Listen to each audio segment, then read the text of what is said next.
Differential equation पे बात करते हैं, आइए, है ना,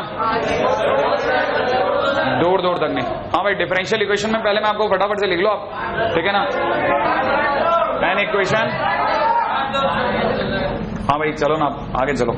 एन इक्वेशन कौन सा, मैक्सिमम मिनिमम है, ये कम से कम है 10 से 15 पेज का, मतलब तकरीबन 4 लेक्चर का है, ठीक है। और अच्छा चैप्टर है और बहुत आसान। अब मतलब ये राहत का समय है, अब एओडी खत्म, मतलब बहुत इजी चैप्टर आएंगे, बहुत हल्के फुल्के, बिल्कुल बारीक बारीक से।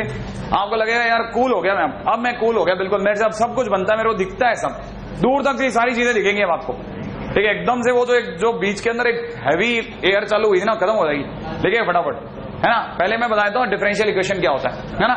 एन इक्वेशन लिखो, एन इक्वेशन हैविंग, कोई भी ऐसी इक्वेशन है जो 3 चीजें रखती हो, ठीक है ना। एन इक्वेशन हैविंग 3 थिंग्स, कौन कौन सी 3 चीजें सुनना।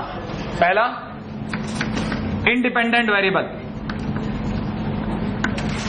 पहला इंडिपेंडेंट वेरिएबल लिख लिया, दूसरा डिपेंडेंट वेरिएबल लिख लिया, और तीसरा डिफरेंशियल कोएफिशिएंट, डिफरेंशियल कोएफिशिएंट। हाँ भाई आइए, अब पॉइंट क्या है, पॉइंट ये है कि कोई भी ऐसी इक्वेशन जो 3 चीजें रखती हो और वो अपने आप में डिफरेंशियल इक्वेशन कहलाती है। सर वो सब बराबर है, लेकिन मेरे को तो एक ही बात समझ में नहीं आ रही, ये इंडिपेंडेंट वेरिएबल डिपेंडेंट वेरिएबल क्या होता है। अरे इंडिपेंडेंट वेरिएबल जो अपने आप बदलता है, और डिपेंडेंट वेरिएबल जो निर्भर है। और ऐसा क्या हो सकता है, एक्स और वाई। आपने सभी को पता होगा कि वाई बराबर, जैसे कल को साइन एक्स लेता हूं, हाँ या ना, तो x बराबर 0 रखने पर y की वैल्यू, और x बराबर π/2 रखने पर y की वैल्यू आती है ना।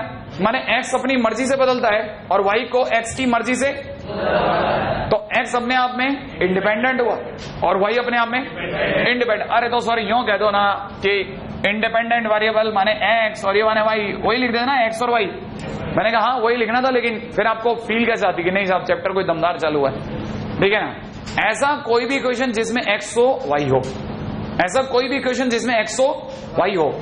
और तीसरी चीज डिफरेंशियल कोएफिशिएंट हो। सर अब ये क्या चीज होती है, अरे डिफरेंशियल कोएफिशिएंट माने जैसे d/dx, अच्छा d/dx से डिफरेंशियल कोएफिशिएंट, अरे नहीं d2y/dx² भी है, अच्छा, और d3y, बिल्कुल वो भी है।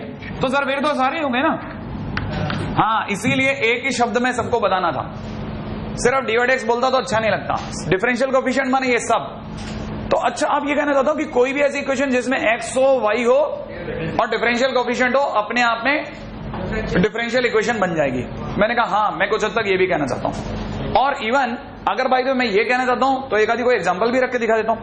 जैसे मान लीजिए किसी ने मेरे को कहा x³ इंटू में d2y/dx², प्लस में दे रखा y इंटू में dy/dx, अच्छा प्लस में 4 = 0।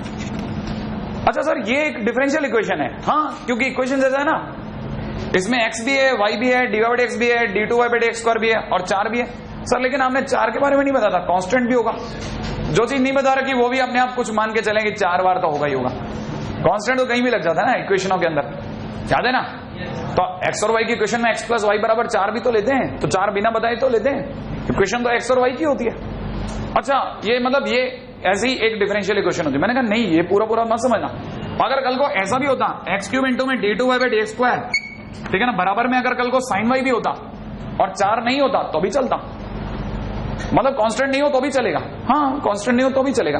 अच्छा और अगर जैसे मान लो कल को ये होता कि x³ है ना, x³ y या x³ प्लस में dy/dx, बराबर में अगर कल को मान ले 3 होता तब भी चल जाता। हाँ ये क्या बात कर रहे हो, ये कैसे चल सकता है, इसमें तो y नहीं है, इसमें तो y नहीं है, कहाँ है y? नहीं ये तो dy/dx है सर, ये तो डिफरेंशियल कोएफिशिएंट है, y नहीं है इसमें, तो भी है डिफरेंशियल इक्वेशन। मैंने कहा हाँ 100% डिफरेंशियल इक्वेशन है।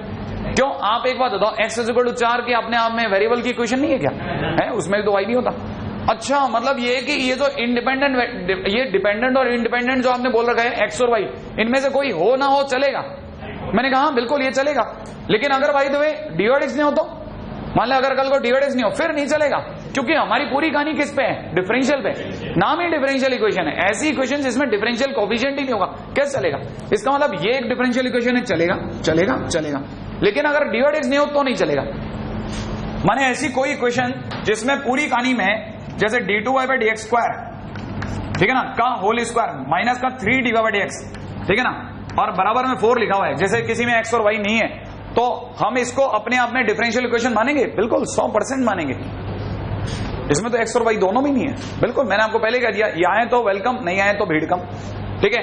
तो अगर देखा था तो कोई पंगा नहीं है। अच्छा, और अगर सर सिर्फ d/dx बराबर सिर्फ 4 लिखा होता तो तब भी आप मानते डिफरेंशियल इक्वेशन? 100% मानते।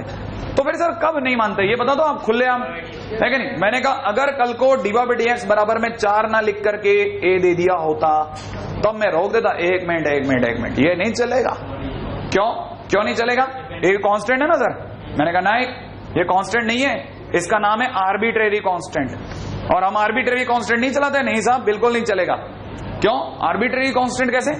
क्योंकि a अपने आप में वेरिएबल तो नहीं है।